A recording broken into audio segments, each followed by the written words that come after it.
जी शेषराज जी भाई, आप शुरू कर सकते हैं। जी। नमस्ते दोस्तों, मेरा नाम शेषराज है और मैं एक शराबी हूँ।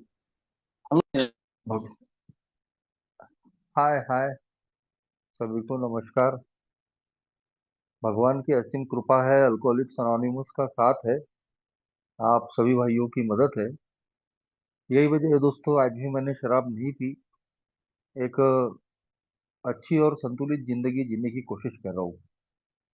दोस्तों, काफी दिनों बाद पिंक सिटी ऑनलाइन ग्रुप से जुड़ने का मौका मिला। मैं इस समूह का बहुत बहुत आभारी हूँ। जब से इस ऑनलाइन मीटिंग ने काम करना शुरू किया कोरोना लॉकडाउन में, तब से ही दोस्तों इस मीटिंग का मुझे बहुत फायदा हुआ है और उसके लिए मैं हमेशा ग्रेटफुल रहूंगा। दोस्तों, फिर एक बार मुझे सेवा करने का मौका दिया इस ग्रुप ने। और जो टॉपिक रखा है दोस्तों, हैप्पी जॉयस फ्री, खुश, आनंदित और स्वतंत्र, मुक्त। पिछले 18 सालों से मैं यहीं से जुड़ा हूँ दोस्तों। आने वाले अगस्त में 18 साल मुझे पूरे हो जाएंगे। इन 18 सालों में जो कुछ भी मैंने अनुभव किया है, वही इस आज के टॉपिक के हिसाब से मैं अपने अनुभव साझा करने की कोशिश करूंगा। दोस्तों, मैं अपने आप के बारे में बोल सकता हूँ कि मैं एक बॉटम अल्कोहलिक था। यानी पूरी तरीके से जब को छूने वाली, जमीन चाटने वाली बर्बादी जिसे कह सकते हैं। ऐसा एक भी फ्रंट मेरी जिंदगी का बचा नहीं था कि मैं जिसको बोल सकता था कि वो ठीक था। आखिरी के हालात तो ऐसे थे कि कांस्टेंट फियर मरने का, क्योंकि शराब के विड्रॉल्स ही ऐसे थे। सुबह उठते बराबर शराब लगती थी, हाथ पांव कांपना, दिल धड़कना, चक्कर आकर गिरना। ऐसा लगता था कि जान निकल जाएगी। ए में 2007 अगस्त में मैं आया था दोस्तों। और उसके पहले ही 2003 में ही मैं लगभग मरते मरते बचा। अचानक मेरी इसी चौबीसों घंटे के शराबीपन की वजह से तबीयत खराब हुई। और जब मैं हॉस्पिटलाइज हुआ तो डॉक्टरों ने बताया कि टीबी हो गई। बहुत ही खराब हाल थे मेरे, बिल्कुल हड्डियों का ढांचा। और देखने वाले बोलते थे कि ये अब बचना मुश्किल है। मगर शायद भगवान को ये मंजूर नहीं था। उसने उस समय भी मुझे बचाया। लगभग 11 महीने में बीमार रहा। और ठीक होने के बाद में, बिल्कुल तकरीबन मरण शैया से उठने के बाद, फिर दोबारा जिंदगी में शराब आ गई। तब ये में नहीं था दोस्तों। और इसलिए मुझे नहीं मालूम था कि ये कोई अल्कोहलिज्म नाम की बीमारी होती है। मैं एक अल्कोहलिक बन चुका हूँ। मेरे लिए पहला ही घूंट घातक है। तो ये सारी चीजें नहीं मालूम थी। हाँ, लोग बिल्कुल समझाते थे। शुरू से ही लोगों ने समझाया। मेरे घर में खुद शराब की बर्बादी में देख चुका था। मेरे पिताजी भी शराबी थे। आसपास में भी मैंने कई लोगों को शराब से मरते बर्बाद होते हुए देखा था। मगर उसके बावजूद मेरी जिंदगी में शराब आई थी तो लोग समझाते थे। मेरा एजुकेशन शुरू था, मेरी शादी नहीं हुई थी, मैं अनमेरिड था। तो लोग समझाते थे, यार तेरे घर में पहले ही बर्बादी हो चुकी है और तू पढ़ा लिखा लड़का है, तूने ऐसा नहीं करना चाहिए। मगर मैं किसी की सुनने और मानने के लिए तैयार ही नहीं था दोस्तों। और इसीलिए बार बार मुंह की खाने के बाद तमाम अपमान, बर्बादियां, सब कुछ सहन करने के बाद में भी फिर बार बार मेरी जिंदगी में शराब आ ही जाती थी। तो ये जानते हुए भी कि शराब मुझे बर्बाद कर रही है, शराब बराबर नहीं है, मगर मैं उससे दूर नहीं हो पा रहा था। अल्कोहलिक्स अनोनिमस की इस मीटिंग का जो संदेश है, वो मुझे दूसरी बार मिला। पहली बार एक नॉन अल्कोहलिक दोस्त मुझे एक ही मीटिंग में लाकर बैठा गया। 15-20 मिनट बैठने के बाद ही उसने मुझे वहां से उठाया और बोले चलो। मैं बोला क्या हुआ, मुझे मालूम भी नहीं था कि ये अल्कोहलिक्स अनोनिमस की मीटिंग है। मेरे दोस्त मुझे काफी चाहते थे, और जब उन्होंने देखा कि ये बहुत ज्यादा शराब पी रहा है, तो मेरे दोस्त मेरे लिए कोशिश कर रहे थे कि जैसे तैसे मेरी शराब बंद हो जाए। तो उसी में से एक नॉन अल्कोहलिक दोस्त मुझे एक ही मीटिंग ले गया था, पर मुझे नहीं मालूम था कि ये अल्कोहलिक्स अनोनिमस की मीटिंग है। कुछ देर बिठाने के बाद में वो दोस्त मुझे वहां से उठाकर बाहर ले आया, और जब मैंने पूछा क्या हुआ, तो बोले अरे तुम यहाँ नहीं टिकोगे बोले। ये यहाँ सब बोले प्रभु भगवान ईश्वर सब चल रहा है बोले, और तुम्हारा यार टिकना मुश्किल है बोले, क्योंकि उस वक्त दोस्तों मैं कंप्लीट नास्तिक हो चुका था। चाहे वो परिस्थितियां रहे, एजुकेशन रहे, संगत रहे, तो मेरी जिंदगी में किसी भी प्रकार का प्रार्थना, कर्मकांड, ईश्वर पे आस्था, ये सारी चीजें बिल्कुल खत्म हो चुकी थी। और इसीलिए दोस्तों मेरा जो फैसला है वो मेरे दोस्त ने लिया था। मगर मैं उस दोस्त को कभी दोषी नहीं देता, क्योंकि उसने जो मेरे लिए निर्णय लिया था वो जानता था कि मैं किस तरीके का इंसान हूँ। शायद यही भगवान की इच्छा थी कि मेरी बर्बादी और होना बाकी था, अंदर से और टूटना मेरा बाकी था, क्योंकि उसके बाद में फिर और ज्यादा मेरी बद से बदतर बर्बादियां हुई। और कहीं तो भी मुझे भी अब लग रहा था कि नहीं यार, अब शराब बंद होनी चाहिए। बहुत सारी कोशिशें मैंने की, आसपास के डॉक्टर्स हो गए, विल पावर चलाकर देख लिया, एक साइकेट्रिक हो गया, मगर दोस्तों मेरा समाधान नहीं हुआ। मैं शराब बंद करना चाहता हूँ मगर बंद नहीं हो पा रही है। मैं सीमित मात्रा में कंट्रोल में शराब पीना चाहता हूँ, मगर वो भी मैं कर नहीं पा रहा हूँ। और ये सारी चीजें क्यों हो रही है, इसके बारे में मुझे कोई जानकारी नहीं थी। खैर दूसरी बार मुझे जो मैसेज मिला वो मेरे अल्कोहलिक दोस्त की वजह से मिला। हम साथ में ही शराब पिया करते थे, और वो 2 महीने से दिख नहीं रहे थे। जब 2 महीने के बाद में वो दिखे, उनकी हालत थोड़ी बहुत ठीक दिखी, और उन्होंने बोला कि मेरी शराब अब बंद है और मैं एक अल्कोहलिक्स अनोनिमस नाम की मीटिंग में जाता हूँ। जब उन्होंने इस मीटिंग के बारे में मुझे बताया दोस्तों, तो मुझे भरोसा ही नहीं हुआ। लेकिन आखिरकार मुझे भरोसा करना पड़ा, क्योंकि मेरे सामने में एक साक्षात उदाहरण था। मेरा दोस्त जो हम साथ में ही पिया करते थे, एक ही इलाके में रहते थे, एक जैसा हमारा शराबीपन, और वो जब बोल रहा है कि मैं 2 महीने से शराब से दूर हूँ, तो मुझे उस पर भरोसा करना पड़ा। कुछ दिन जैसे तैसे उसको मना करने के बाद आखिरकार मुझे तो गरज थी ही, और उसका हाथ पकड़ दोस्तों पकड़कर मैं इस मीटिंग में आया, और बस यही उम्मीद लेके आया था, यही इच्छा लेके आया था कि मेरी शराब बंद हो जाए। बहुत सारे लोग जो मेरे वेल विशर थे वो भी यही मुझे बहलाते थे, तेरा यार बहुत बढ़िया है, तू बहुत अच्छा लड़का है, तेरा सब चीजें ठीक है, तू शराब बंद कर दे। तू अगर शराब बंद कर देगा ना तो सब बढ़िया हो जाएगा। और मैं बचपन से ही तारीफें सुन सुन के बड़ा हुआ। मुझे भी ऐसा ही लगता था कि हाँ यार, अपनी शराब ही खराब है, अगर ये बंद हो जाएगी ना तो अपन सब मैनेज कर डालेंगे। तो इस तरीके से जब मैं अल्कोहलिक्स अनोनिमस की मीटिंग में आया दोस्तों, तो मेरे सामने में मेरी एक ही समस्या थी, और वो थी शराब। और मुझे लग रहा था कि अगर दारू बंद हो जाएगी ना तो बाकी चीजें अपन ठीक कर लेंगे। भगवान की कृपा से अल्कोहलिक्स अनोनिमस की मीटिंग पहले दिन जो मैंने ज्वाइन की, उसके बाद से आज तक मुझे फिर पलट कर देखने की आवश्यकता नहीं पड़ी। फिर मुझे दोबारा शराब की तरफ जाने की आवश्यकता नहीं पड़ी। कई लोग शेयर करते हैं कि मेंटल ऑब्सेशन उनको आता है, लोगों को तो छोटी छोटी बातों पर मेंटल ऑब्सेशन आ जाता है।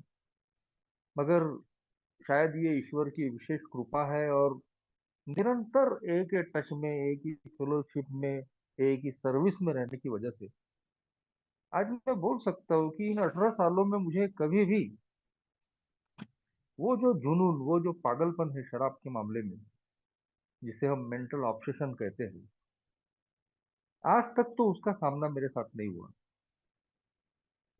तो दोस्तों, आज मेरे पास में मेरे मेरी जो समस्या है शराब की, उससे कैसे बचा जाए, आज उसका विकल्प, उसके साधन मेरे पास मौजूद है। आज मैं, मेरी समझ का जो भी ईश्वर है, आज मैं उस पर पूरी श्रद्धा रखता हूँ। आज मैं जानता हूँ कि अल्कोहलिक्स एनोनिमस के सिवाय दूसरा कोई रास्ता मेरे पास नहीं है। मुझे ए में रहना पड़ेगा, ए में इन्वॉल्वमेंट रखना पड़ेगा। अल्कोहलिक्स एनोनिमस की सर्विस जितनी हो सके मुझे करते रहनी पड़ेंगी, क्योंकि यही वो चीजें हैं जो मुझे शराब के उस खतरनाक ऑब्सेशन से हमेशा बचा सकती है। और पिछले 18 सालों में मैंने इन चीजों को देखा हूँ, महसूस किया हूँ, ये हुआ है मेरे साथ।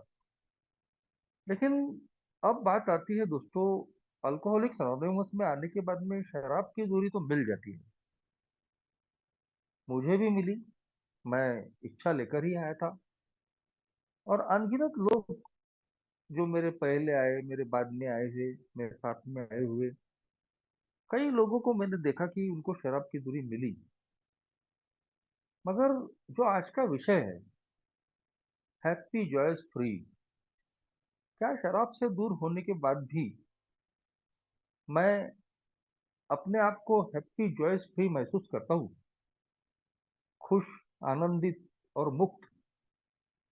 तो कहीं तो भी दोस्तों, शुरू में ही मेरा वो जो भ्रम लेकर जो मैं आया था, वो कुछ ही दिनों में टूट गया। जो ये सोचकर मैं आया था कि मेरी शराब अगर बंद हो जाएंगी तो मेरा सब बढ़िया हो जाएगा,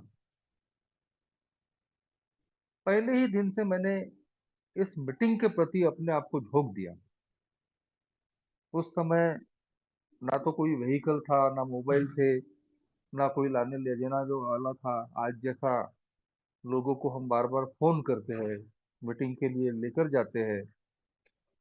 उस समय में उतने ग्रुप भी नहीं थे हमारे इधर, तो कहीं तो भी मुझे पैदल मीटिंग करनी पड़ती थी और खुद होके मीटिंग में जाना पड़ता था। मगर एक आकर्षण, जिस तरीके से एक जुनून, एक पागलपन दारू के मामले में था, वही जुनून, वही पागलपन मुझे एक ही मीटिंग के मामले में पैदा हो गया था। और दोस्तों, मैं शुरू से जुड़ते बराबर मैंने निरंतर एक ही मीटिंगें करनी शुरू की, ये मैं अपने आप को झोंक दिया था। मेरा एक्टिवनेस देखकर ओल्ड टाइमर भी मुझे एक ही सेवा में कहीं तो भी सहभागी करते थे। शेयरिंग द मैसेज करना, 12 स्टेपिंग करना, अच्छी शेयरिंग में उसी समय से भी शुरू कर दी थी। तो कहीं तो भी ये जो मेरा इन्वॉल्वमेंट था ए में, मेरे अपनी निजी जिंदगी में जो समस्याएं थी, उसके बावजूद मुझे शराब से दूर रहने में मदद कर रहा था। सर्विस कीप मी सोबर, ए का इन्वॉल्वमेंट, ए की सर्विस आपको सोबर रहने में, शराब से दूर रहने में मदद करती है। मैंने खुद उसका अनुभव लिया। मुझे छः ही महीने हुए थे और मुझे एक ग्रुप की चेयरमैनशिप मिल गई। वो ग्रुप भी मेरे घर से 4 किलोमीटर दूर था, तो बड़ी जद्दोजहद करके मुझे उस ग्रुप में पहुंचना पड़ता था। हफ्ते में 2 ही मीटिंग होती थी। लेकिन उस सर्विस को करते करते कैसे मेरा पहला साल बीत गया मुझे भी नहीं पता चला। तो मुझे शराब की दूरी तो ए में आने के बाद में मिल गई, मगर कुछ ही महीनों में वो जो मैंने कहा कि मेरा जो भ्रम था कि शराब से दूरी मिलने के बाद में मेरा सब बढ़िया हो जाएगा, वो मेरा भ्रम ए में टूटा। मैं शराब की दूरी की खुशी भी नहीं मना पा रहा हूँ, और जो गड्ढे मैंने जिंदगी में करके रखे थे, वो फिर एक साथ मुझे कचोटने लगे। मेरी शादी नहीं हुई थी, तो शादी होगी कि नहीं होगी? एक अच्छे प्रोफेशन में मैं था, मगर उस प्रोफेशन में मैं शराब की बॉटल ही ले गया था। तो शुरू होने के पहले ही वो प्रोफेशन खराब हो गया था। जो गुडविल होता है वो गुडविल पूरा खराब हो गया था। 2003 में मरते मरते बचने के बाद जब मैंने फिर दोबारा शराब पी, तो उसके बाद में लोगों की जो बची खुची सहानुभूति और प्रेम था, वो भी मैंने खो दिया था। लोग मेरे से नफरत करने लग गए थे, मेरा बॉयकॉट करके रख दिए थे, और मैं आखिरकार अकेलेपन में आ गया था। तो ये लोगों से जो संबंध खराब हो चुके हैं वो ठीक होंगे क्या? कर्जे बहुत छोटे थे, लेकिन उस समय की मेरी परिस्थितियां जो थी, तो उस समय मैं उन।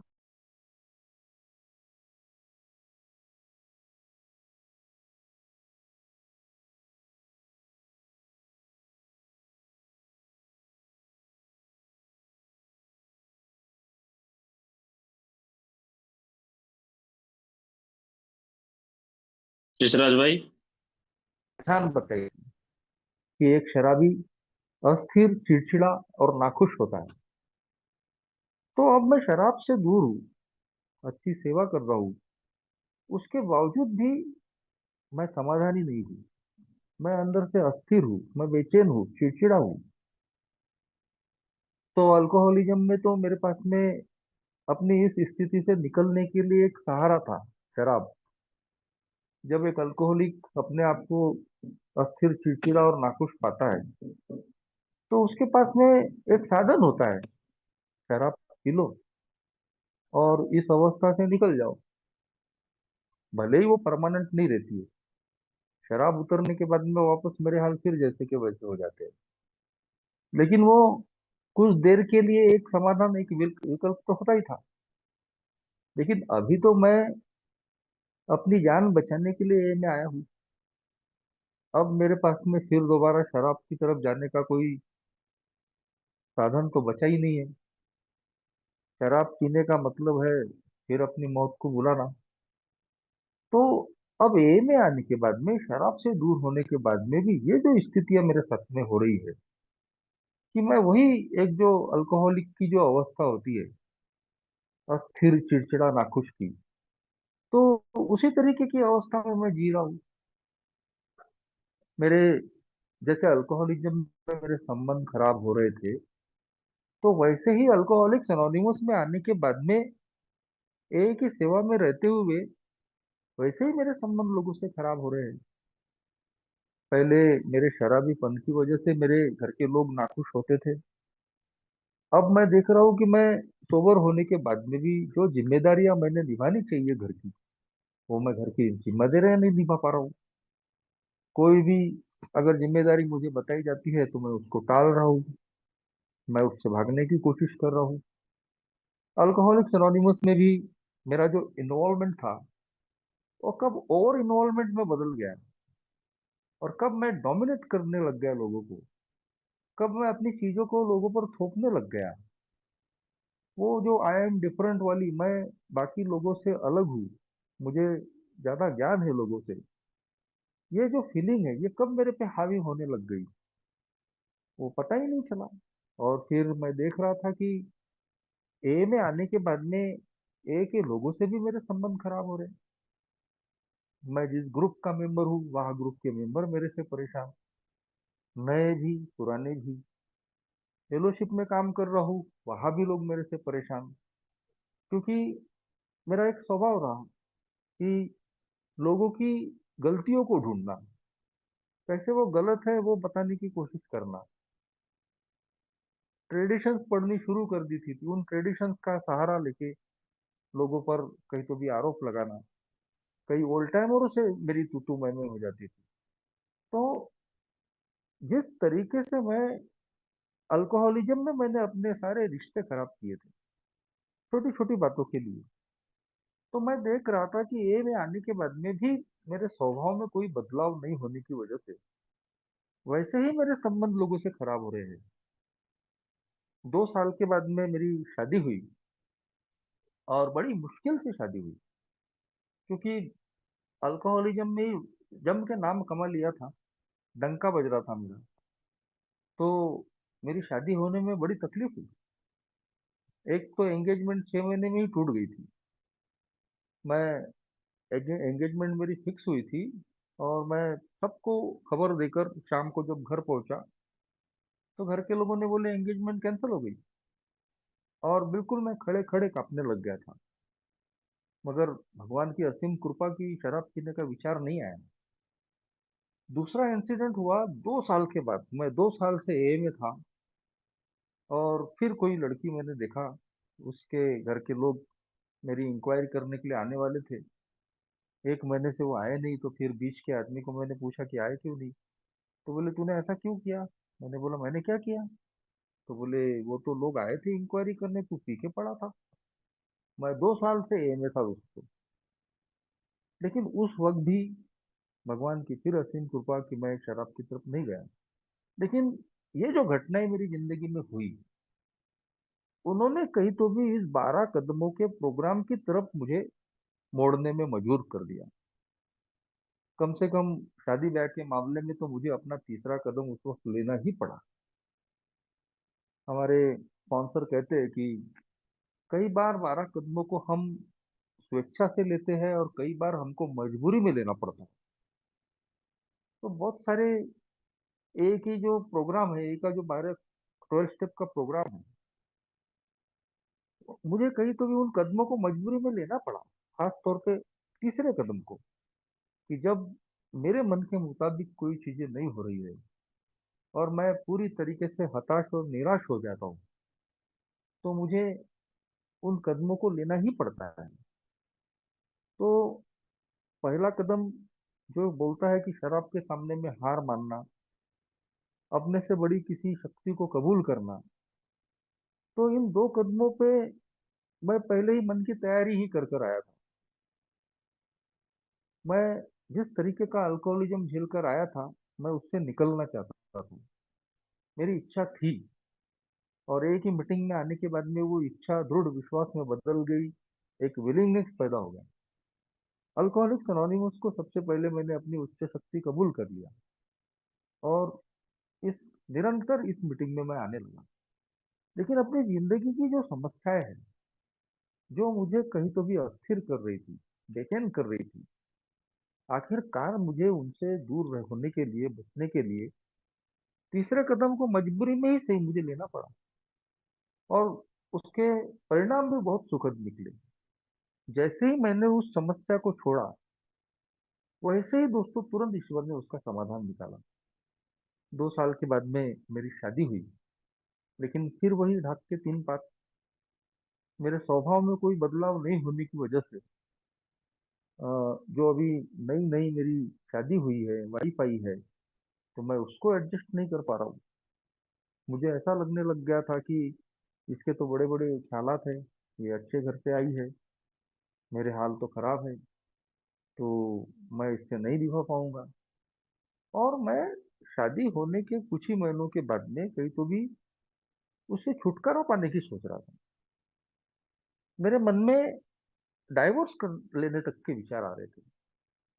और मैंने अपने वाइफ के जो बड़े भाई है, एक बार उनको एक होटल में बुलाकर उससे इस बारे में चर्चा करने लगा। वो थोड़े समझदार थे। उन्होंने, वो एक मेंबर नहीं थे, लेकिन निजी जिंदगी में वो समझदार थे, और उन्होंने मुझे समझाया। बोले थोड़ा समय दो, बोले आप थोड़ा समय दोगे तो सारी चीजें ठीक हो जाएंगी। और बाकी चमत्कार इस प्रोग्राम ने किया। इस प्रोग्राम में ओल्ड टाइमर जो हमको हर मीटिंग में समझाते हैं, उनकी बातें भी अगर हमने सुन लिए और उसको लागू करने की कोशिश किए, तो बहुत कुछ बदलाव हमारी जिंदगी में आता है। तो रोज मीटिंग में सुनता था कि मैं दुनिया को बदल नहीं सकता, मुझे अपने आप को बदलना पड़ेगा। और जब मैं अपने आप को बदलता हूँ, तो आसपास की चीजें भी, परिस्थितियां, लोग भी बदलने शुरू हो जाते हैं। आज देखो दोस्तों कि ये कितनी सही बात है। थोड़ा मैंने अपने आप पर काम किया, थोड़ा अपने आप को बदलने की कोशिश की, तो आज वही वाइफ है। अभी देखते देखते मेरी शादी को 16 साल हो जाएंगे नवंबर महीने में। आज वही वाइफ है, वही मेरे सुख दुख उतार चढ़ाव में साथ दे रही है। तो ये सारी जो चीजें हैं, ये अल्कोहलिक्स अनोनिमस में आने के बाद में सीखने को और अनुभव करने को मिली। और मेरी जिंदगी में ये जो बदलाव आया है, ये बदलाव ऐसे ही नहीं आया दोस्तों। कहीं तो भी मैंने गलतियां की, गलतियों से मैंने सीखा, और इन 12 कदमों पे जब मैंने काम करना शुरू किया, तब ये एक एटीट्यूड में मेरे चेंज आने की कहीं तो भी शुरुआत हुई। 3 साल मेरी सोब्राइटी को हो चुके थे, मगर जैसा मैंने बताया कि मेरे रवैये में कोई विशेष परिवर्तन नहीं होने की वजह से मैं देख रहा था दोस्तों कि मैं सोबर हूँ, मैं एक ही अच्छी सर्विस में हूँ, उसके बावजूद अंदर से मैं कहीं तो भी समाधानी नहीं हूँ। अंदर से मुझे सेटिस्फेक्शन नहीं है। वैसे ही मेरे संबंध जैसे पहले अल्कोहलिज्म में खराब हो रहे थे, वैसे भी अब भी हो ही रही है। आखिर इसका इलाज क्या है? अपने तीसरे बर्थडे में मैंने बहुत बड़ी बड़ी बातों की शेयरिंग की, और सौभाग्यवश उस तीसरे बर्थडे में मेरे जो नागपुर के एक को फाउंडर माने जाते हैं, फादर टोनी, वो फादर थे लेकिन वो अपने आप को अल्कोहलिक बोलते थे। और मीटिंग में बैठकर वो कहीं तो भी अपने आप की अपनी शेयरिंग भी करते थे। तो मेरी शेयरिंग होने के बाद में उन्होंने मुझे बोला कि बोले ठीक है, बाकी चीजें सब ठीक है, बोले आपने अपनी अपनी इन्वेंट्री ली क्या? बोले चौथा कदम आपने लिया है? मैं बोला अभी तक तो नहीं लिया। तो बोले अगला बर्थडे होने तक अपनी 4 स्टेप पूरी करो, बोले और मजा आएगा, बोले प्रोग्राम में। और सही में दोस्तों, वो शायद वही टर्निंग पॉइंट था मेरी जिंदगी में बहुत ज्यादा बदलाव और आने की। और सही में मैंने उस दिशा में सोचना शुरू किया। रोज ओल्ड टाइमर्स बताते थे कि ये प्रोग्राम सिर्फ शराब बंद करने का नहीं है। शराब बंद करना सिर्फ एक शुरुआत है, मगर मैं अभी सिर्फ अल्कोहल से मुक्त हुआ हूँ। But alcohol is not alcoholism. Alcohol से दूर हुआ हूँ, मेरे इज्म से अभी भी मुझे मुक्ति मिली नहीं है। और अल्कोहल से दूर होने के बाद अब मुझे अपने इज्म पे काम करना पड़ेगा, क्योंकि मेरी जो बीमारी है वो सिर्फ शराब नहीं है। वो तो एक सिर्फ लक्षण है। लेकिन जो बिग बुक चैप्टर 5 अध्याय 5 बताता है कि मैं एक आध्यात्मिक बीमारी से ग्रसित इंसान हूँ।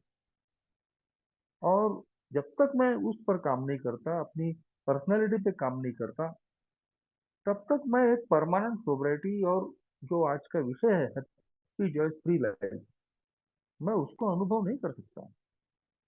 और उस चीज की गरज दोस्तों मैंने कहीं तो भी महसूस की। मैंने ऐसे ओल्ड टाइमर्स अपने आसपास देखे, मेरे स्पॉन्सर भी देखे, और भी अन्य ओल्ड टाइमरों को देखा कि उनके भी जिंदगी में उतार चढ़ाव आते हैं, लेकिन वो कैसे स्थिर रह के उसको फेस करते हैं। कई ओल्ड टाइमरों से मेरी तू मैं हुई, लेकिन उन्होंने कभी मेरे से बदला लेने का स्वभाव नहीं रखा। उन्होंने कैसे मुझे सहज तरीके से माफ किया। इस तरीके से वो जिंदगी में कैसे रिएक्ट कर सकते हैं? तो ये चीजें मुझे कहीं तो भी प्रेरित कर रही थी कि इसी तरीके की सोब्रिटी मैं भी चाहता हूँ, इसी तरीके की स्थिरता मैं भी अपनी जिंदगी में चाहता हूँ। मगर उसका रास्ता मेरे पास में एक ही था कि मैं इन 12 कदमों पे काम करूं। और आखिरकार मैंने अपने तीसरे बर्थडे के बाद, पहले तो ऐसे ही काम चल गया, एक इनिशियल स्पॉन्सर थे, उनकी मदद मिल जाती थी, रोज एक ही मीटिंग कर रहा था, वो शराब से दूरी रख पाने में मुझे मदद कर देती थी। लेकिन जब इस प्रोग्राम को प्रैक्टिस करने की बात आई, तो मैंने महसूस किया दोस्तों कि इस प्रोग्राम को मैं अकेले समझ नहीं सकता। मुझे एक मार्गदर्शक की आवश्यकता है, एक स्पॉन्सर की आवश्यकता है। और तब जाके दोस्तों मैंने एक ओल्ड टाइमर जिनको मैंने देखा इस प्रोग्राम को जीते हुए, उनको मैंने अप्रोच किया। और मैं उनका आज बहुत बहुत आभारी हूँ कि उन्होंने भी मेरा प्रस्ताव स्वीकार किया, और मुझे काफी आजादी उन्होंने दी इस प्रोग्राम को लेने के लिए। आज जो कुछ भी बदलाव मेरी जिंदगी में मैं देखता हूँ, जो भी एक हैप्पी जॉयस फ्री लाइफ आज मैं जी पा रहा हूँ, उसमें मेरे स्पॉन्सर का बहुत बड़ा रोल है। और जब उनके साथ में बैठकर मैंने अपने चौथे कदम की इन्वेंटरी पे काम करना शुरू किया, उसके बाद में जब मैंने अपना सारा कच्चा चिट्ठा उनके सामने में रखा, वहां से दोस्तों कहीं तो भी मेरे सोचने में, मेरी समझने में, मेरे रिएक्ट करने में एक जो परिवर्तन आना शुरू हुआ, एक स्थिरता मेरी जिंदगी में जो आनी शुरू हुई, उसने मेरी निजी लाइफ में भी और एक ही लाइफ में भी मुझे बहुत मदद करने का काम किया। हमेशा जिंदगी को एक बैटल ग्राउंड समझने वाला, एक युद्ध का मैदान समझने वाला, हमेशा सबसे लड़ने वाला, कैसे धीरे धीरे स्थिर होते चले गया दोस्तों, मैं पता भी नहीं चला। आज मैं सब में होने के बावजूद भी आज कहीं तो भी अपने आप को महसूस करता हूँ कि मैं बहुत ज्यादा उसमें इन्वॉल्व नहीं हूँ। आज एक ग्रुप का मैं मेंबर हूँ, लेकिन उस ग्रुप में बहुत ज्यादा मेरा हस्तक्षेप नहीं होता। 2012 में हमने एक नया इंटरग्रुप बनाया था। काफी साल तक मैंने वहां डोमिनेशन किया, लेकिन जैसे ही समझदारी बढ़ी, तो आज मैंने देखा दोस्तों कि वहाँ आज मेरा डोमिनेशन बिल्कुल नहीं के बराबर है। आज मैं इस मुकाम पे पहुंचा हूँ कि यदि मेरे से सुझाव मांगे जाते हैं तो मैं सुझाव देता हूँ, और अगर सुझाव नहीं भी स्वीकार किए गए तो अब मुझे कोई फर्क नहीं पड़ता। तो ये सारी चीजें जब मेरी जिंदगी में एक बदलाव के तौर पे आई, तब देखा दोस्तों मैंने कि मैं अपने आप को अंदर से अब आनंदित महसूस कर रहा हूँ, मुक्त महसूस कर रहा हूँ। बिल डब्ल्यू हमारे बिग बुक अध्याय 5 में लिखते हैं तो कि मेरे जैसे शराबी की जो रूट कॉज ऑफ ट्रबल है, यानी मेरी समस्याओं की जो जड़ है, तो वो है मेरा सेल्फिशनेस और सेल्फ सेंटर्डनेस, मेरा स्वार्थीपन और मेरी आत्म केंद्रितता। और उसी के नीचे लिखते हैं दोस्तों कि जितनी जल्दी हो सके मेरे जैसे शराबी ने अपने स्वार्थीपन से मुक्ति पाना चाहिए। तो मेरा तो पूरा पूरा जीवन ही दोस्तों स्वार्थीपन का रहा। शराब मेरी जिंदगी में आई, वो मैंने अपने मजे के लिए लाया था। जिसके घर में खुद शराब की बर्बादियां हो, वो आदमी तो शराब की तरफ में जाना ही नहीं चाहिए। लेकिन मैं गया, और मेरे शराब पीने से मेरे परिवार के लोगों को उसका कोई फायदा तो नहीं हुआ। मैं अपने मजे के लिए गया। तो ये मेरा स्वार्थीपन था दोस्तों कि जब मेरे खुद के घर के हाल खराब है, मैं शराब पीने की स्थिति में नहीं हूँ, उसके बावजूद भी मैं शराब पी रहा हूँ। तो ये स्वार्थीपन नहीं था तो क्या था? और फिर जैसे जैसे धीरे धीरे मैं शराब के चंगुल में फंसते गया, लोग मुझे समझा रहे, मैं उसके बावजूद भी डिनायल में जी रहा हूँ, मैं स्वीकार करने के लिए तैयार नहीं हूँ। मुझे इस बात का जरा भी यानी अंदाजा नहीं है कि मेरे परिवार के लोग कैसे जी रहे हैं, उन पर क्या बीत रही है, और मैं सिर्फ अपने मजे, अपने आनंद के लिए शराब की शरण में जा रहा हूँ। तो ये स्वार्थीपन नहीं था तो क्या था? और आत्मकेंद्रित था, अपने ही इर्द गिर्द घूमना, अपने ही अंदर बड़प्पन की भावना को बढ़ाते रहना। कुछ क्वालिटीज थी मेरे में, मैं अच्छा गाता था, अच्छी कविताएं लिखता था, गजल लिखता था, शहर के अच्छे लोगों के साथ में मेरी बैठकें थी। तो मैं अपने उसी अतीत के सुंदर इतिहास में ही अपने आप को कहीं तो भी, जिसको कल्पना विकास कहा जाता है, उसी में अपने आप को खोज रहा हूँ।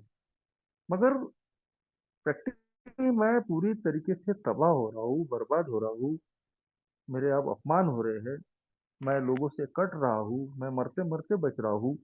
इन चीजों को मैं स्वीकार करने के लिए तैयार नहीं था। तो आखिरकार अल्कोहलिक्स अनोनिमस का जो प्रोग्राम है दोस्तों, वो अपनी वास्तविकता को स्वीकार करने का प्रोग्राम है।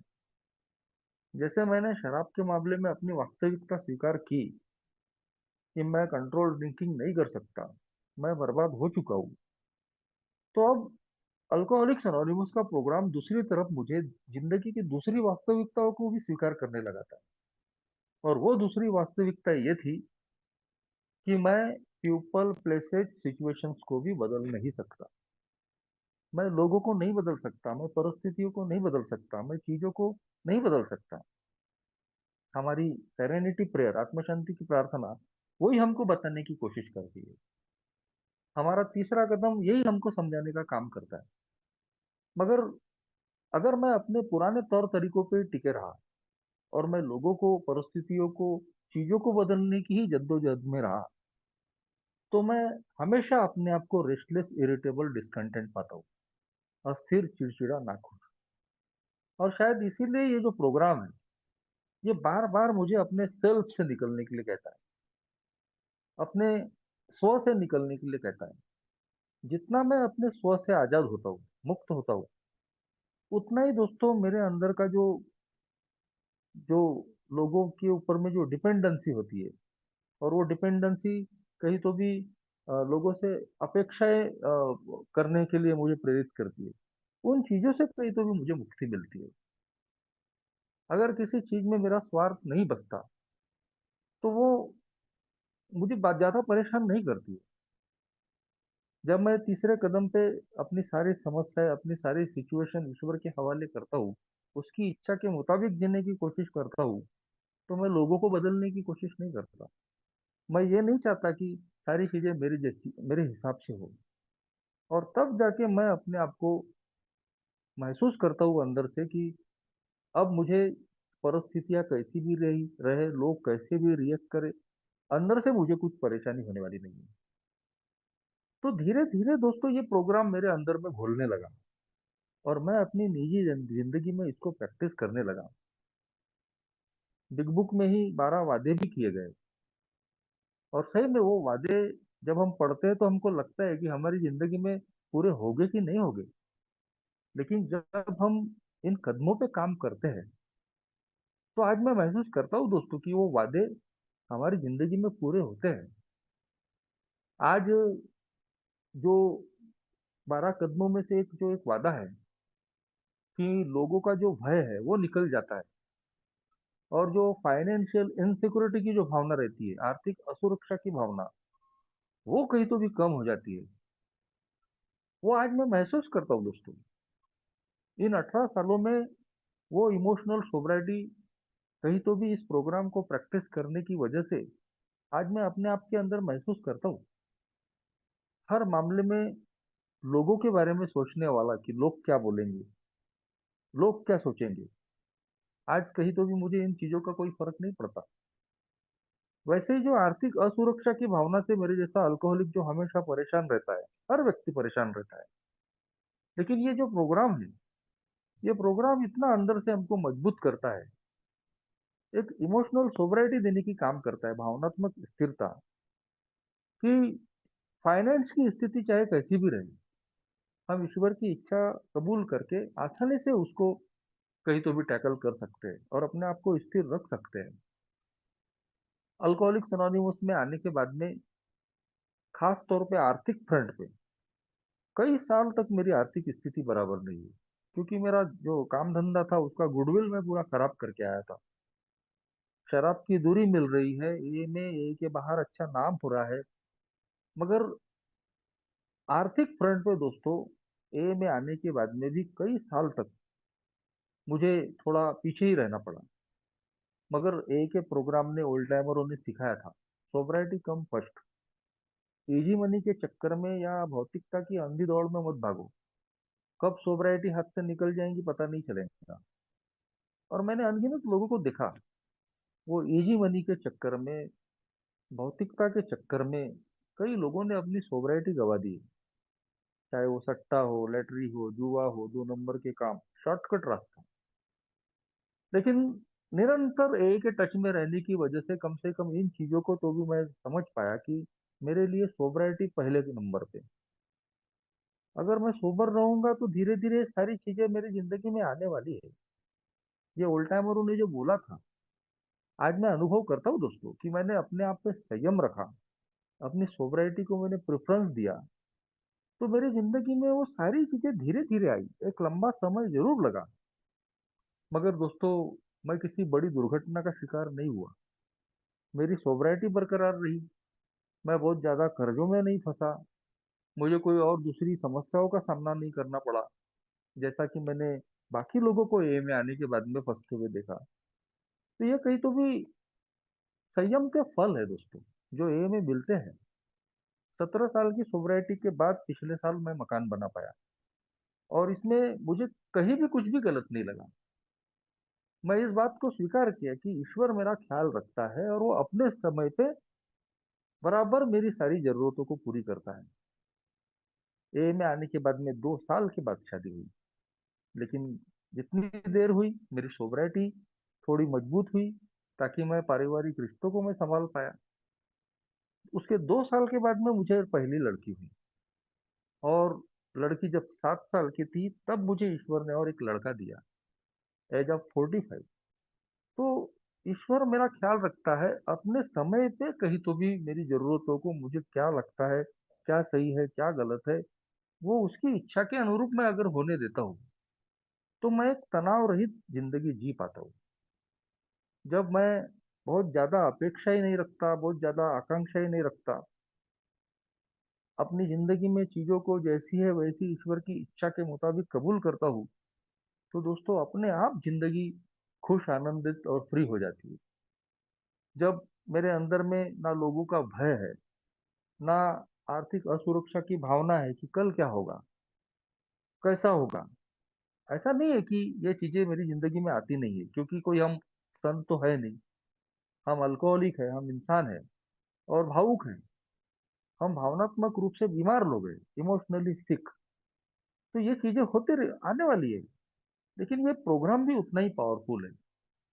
यदि मैं अपनी एक ही स्टेप्स को अगर मैं फॉलो करता हूँ, तो अगर ऐसे भावनात्मक उतार चढ़ाव मेरी जिंदगी में आते हैं, तो मैं बहुत जल्दी उनको कहीं तो भी कवर कर पाता हूँ।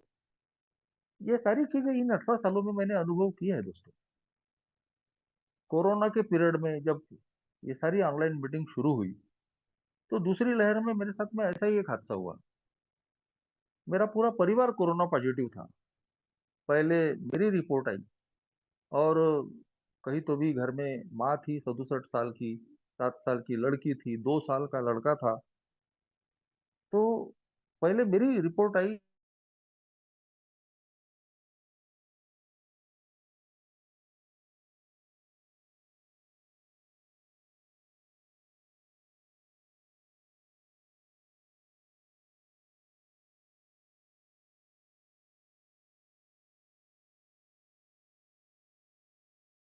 करने वाली, लेकिन उस वक्त प्रोग्राम मेरे साथ में था।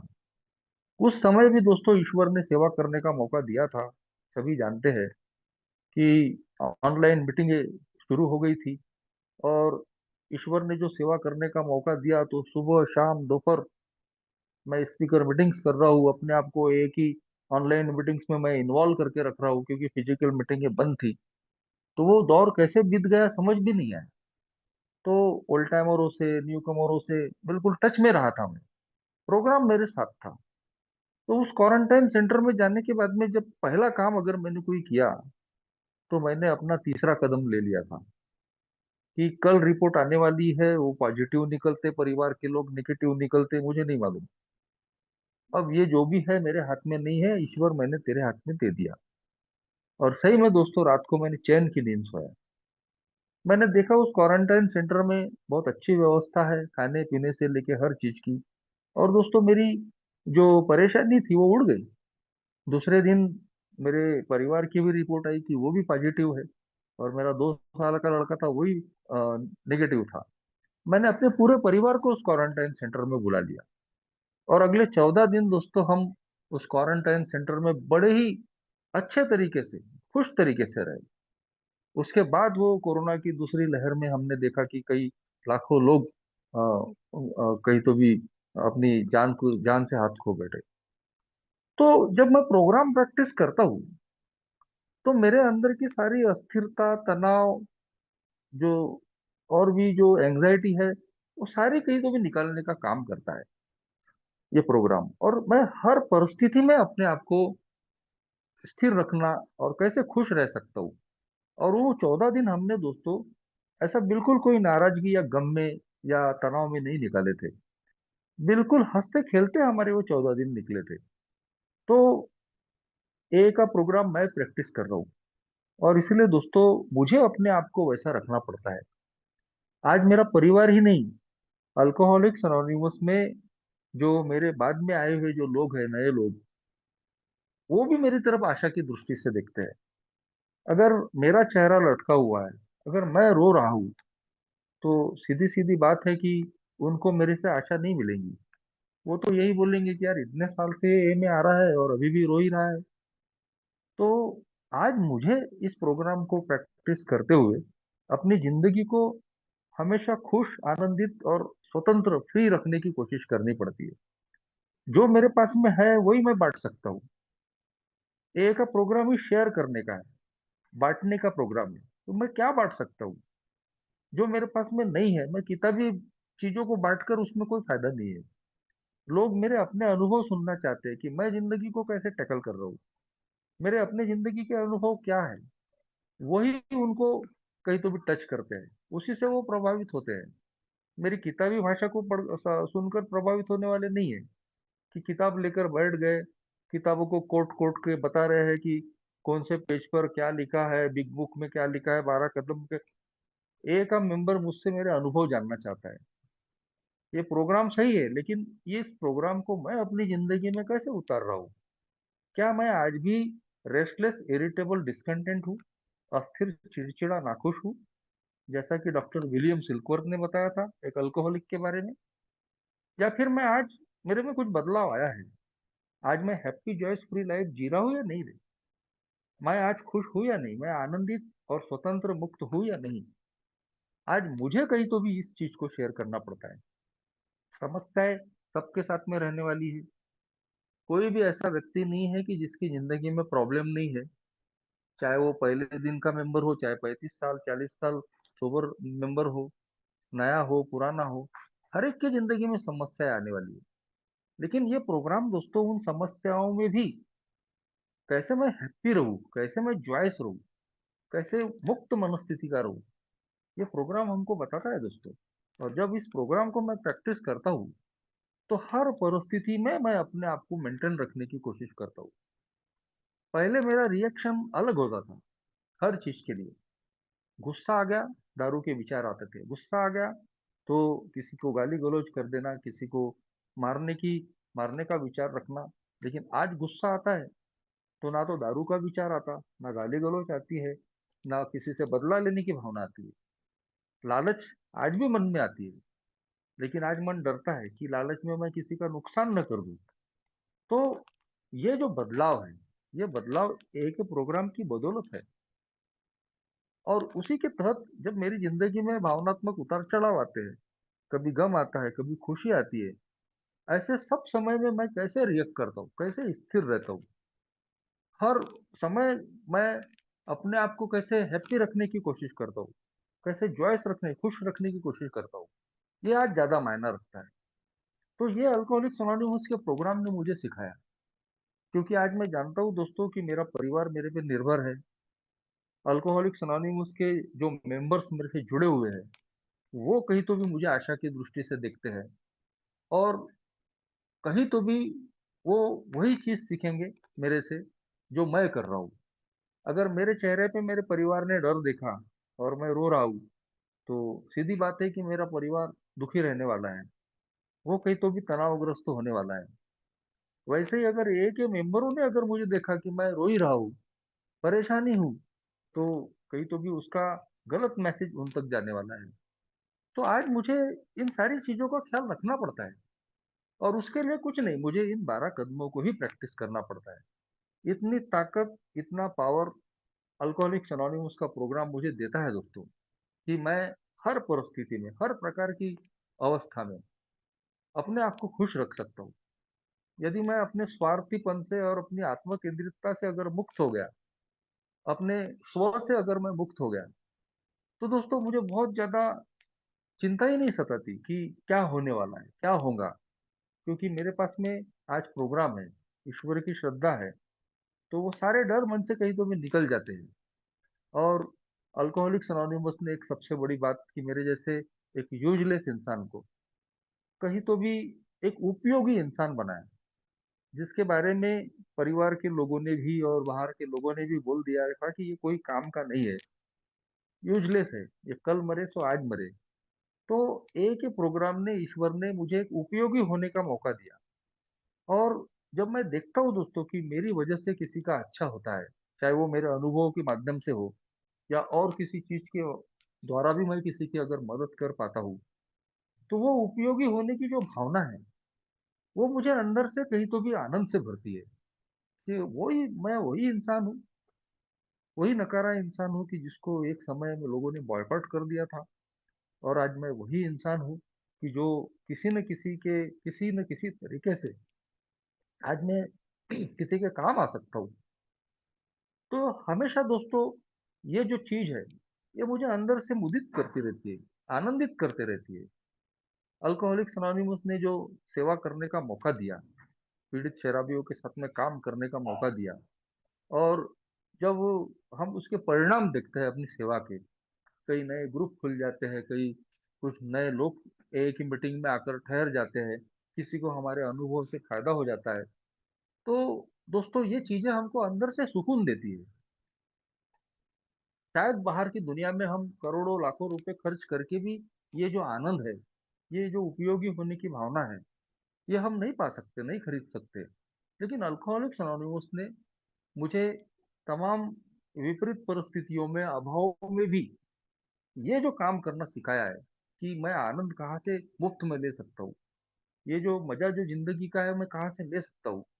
तो जब मैं उसको लेने की कोशिश करता हूँ दोस्तों, तो मैं देखता हूँ कि आज मैं एक बहुत ही बेहतर और बढ़िया जिंदगी, एक उपयोगी जिंदगी जी पा रहा हूँ। और उसके लिए दोस्तों मैं अल्कोहलिक्स एनोनिमस का, अपने ईश्वर का, एक ही फेलोशिप का, अपने परिवार का बहुत बहुत आभारी हूँ। तो जो भी मेरे अनुभव इस विषय पर थे मैंने रखा, आपने सुन लिया, धन्यवाद, थैंक यू।